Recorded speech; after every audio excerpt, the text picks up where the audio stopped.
This morning we'll be discussing about the circulatory system. Now, if you're able to watch the recorded session of section A, okay, this is the continuation of how the respiratory system and circulatory system work hand in hand with each other. Okay, so when we talk about the circulatory system, we need to discuss important parts of it. The mechanism for pumping and the mechanism for the distribution and transportation of the blood. Okay, so in other words, the circulatory system, from the word circulatory, is responsible for delivering oxygen and needed nutrients through the main transporter, which is the blood vessel, which is the red blood cells and the blood vessels. But take note that the transportation requires a force. Force.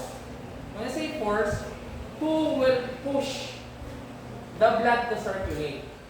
And this is where the heart would comes in. It is the main pumping machine of the body that works 24/7, non-stop. Okay, it will beat as long as you live. It will beat to someone. No, it will beat for you, so that you will continue to live. Because if the heart stops beating, basically everything would stop. Okay? So we will discuss the main features of circulatory system this morning. Any question? Okay, that's the short introduction.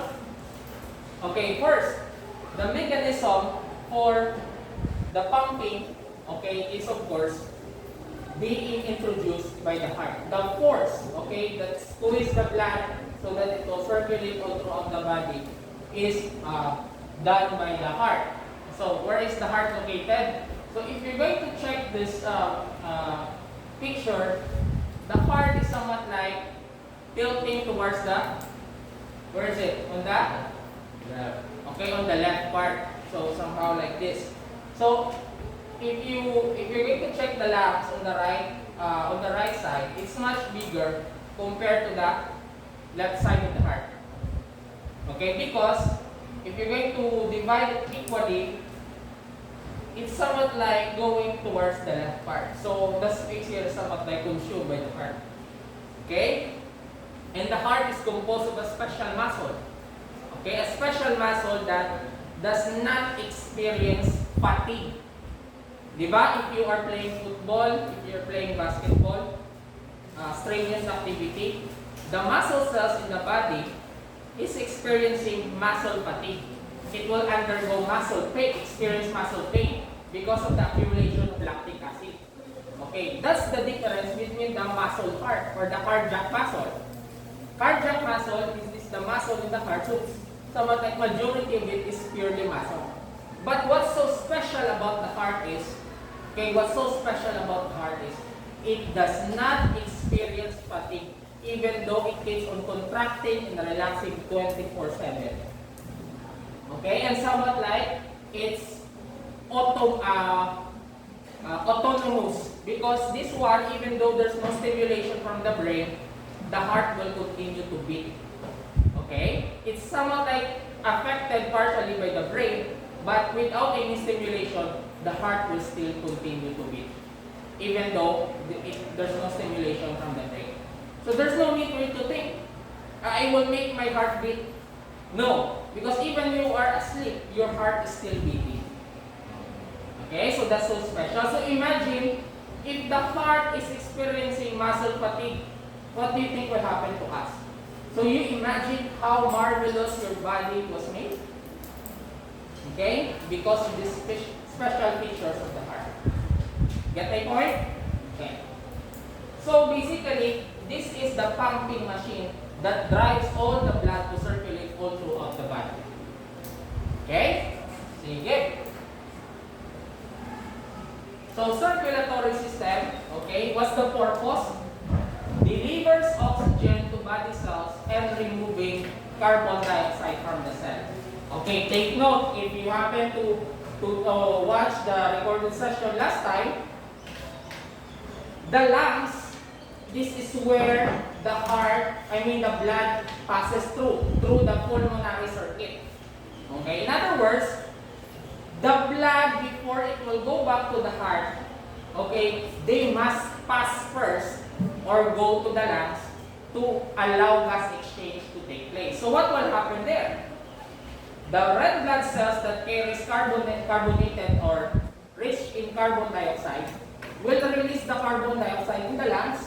You exhale it, and once they release the carbon dioxide, they will start picking up oxygen from the lungs. So it will make the blood become oxygenated.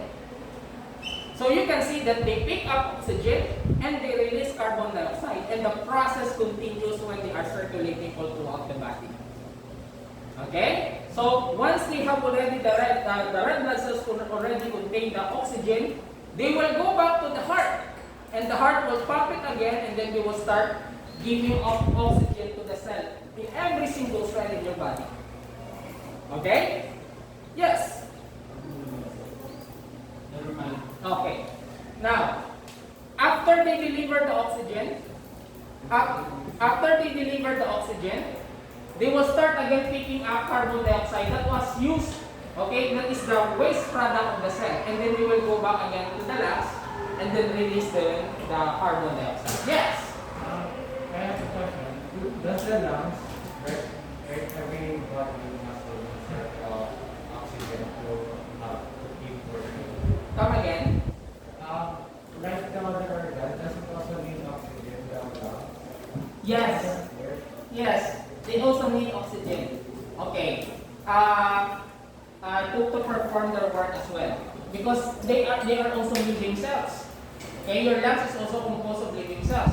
So with other cells in the body, they also need oxygen, just like every type of cell in the body. Does they also take oxygen out of the gas? Yes. Yes. Okay, that's why there's a pulmonary circuit. Okay. And then, if you notice, the cells in the lungs are also filled with capillaries, wherein they will be supplied with oxygen as well. Okay? Now, so this is the heart. So you can see that there is the removal of carbon dioxide and the delivering of red blood cells. Okay, now I want to please bear with me. The blue part, okay, it means that it represents a blood that is rich in carbon dioxide.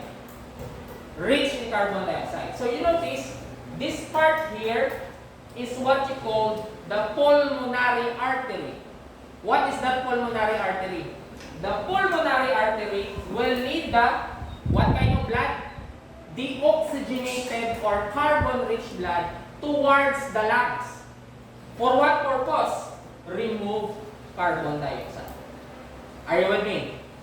Now, once it reaches the lungs, through the process of gas exchange in the alveoli, they will release CO2. Once the red blood cells is already free of carbon dioxide, they will start taking up oxygen coming from the alveoli.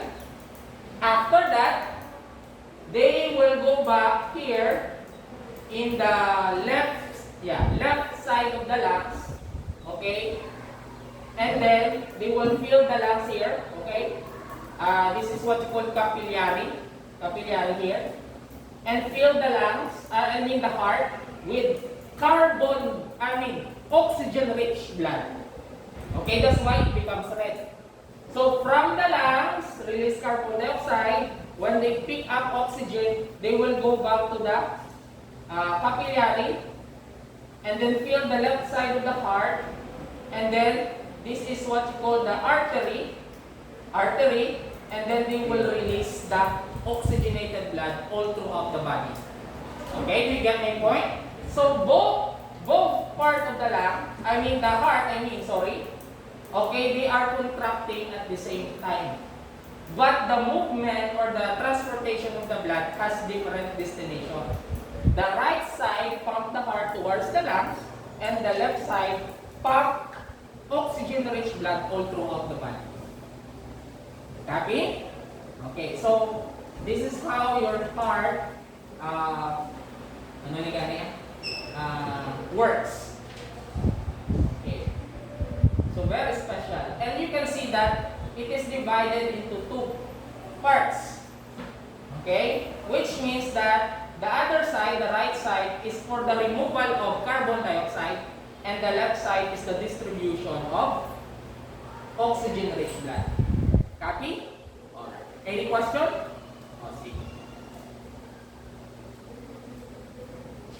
So the heart is divided into 4 chambers. Okay, if you're going to divide it, this one, so let's divide it first in between at the middle. So this one is the right side. And the right side is divided into 2 parts. The upper part, allow me to.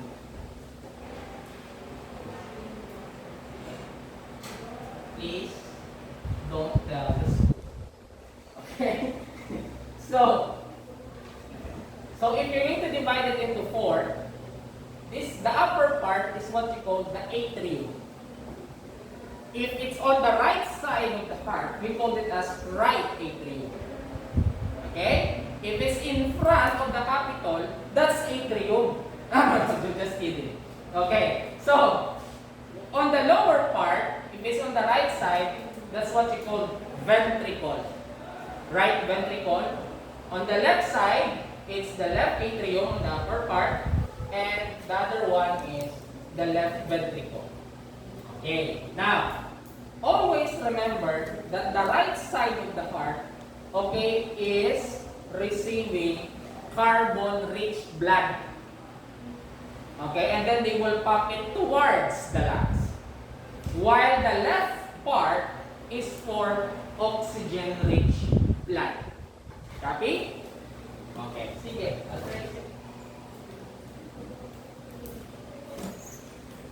Okay, sir, how come the heart should have 4 chambers?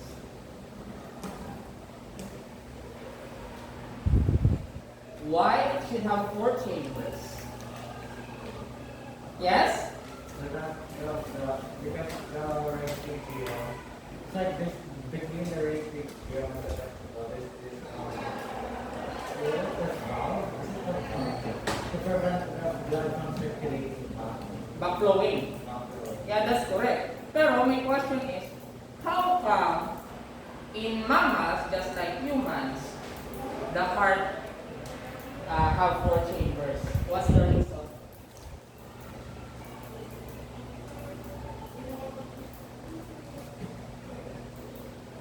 Yes? So that oxygenated blood and the oxygenated blood will mix. Very good. That's already connected. Usually, if an organism have a well-structured heart, it simply means that that organism has a higher energy requirement. Just like us, we are so active. And in order to facilitate the distribution of oxygen in a most efficient way, they have a well-developed heart. Okay, you can see that the other side is for removing carbon dioxide and the other side is for distribution of oxygen. Because oxygen is very important for energy production.